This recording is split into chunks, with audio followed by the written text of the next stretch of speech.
یہ وہ لوگ ہیں جنہوں نے ہدایت چھوڑ کر گمراہی اور بخشش چھوڑ کر عذاب خرید لیا. یہ آتش جہنم کی کیسی برداشت کرنے والے ہیں. یہ اس لیے کہ اللہ نے کتاب سچائی کے ساتھ نازل فرمائی، اور جن لوگوں نے اس کتاب میں اختلاف کیا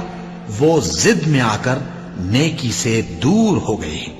نیکی یہی نہیں کہ تم مشرق و مغرب کو قبلہ سمجھ کر ان کی طرف منہ کر لو، بلکہ نیکی یہ ہے کہ لوگ اللہ پر اور روز آخر پر اور فرشتوں پر اور اللہ کی کتاب پر اور پیغمبروں پر ایمان لائیں،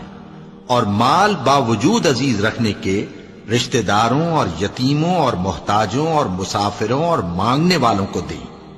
اور گردنوں کے چھڑانے میں خرچ کریں، اور نماز پڑھیں اور زکوٰۃ دیں، اور جب عہد کر لیں تو اس کو پورا کریں،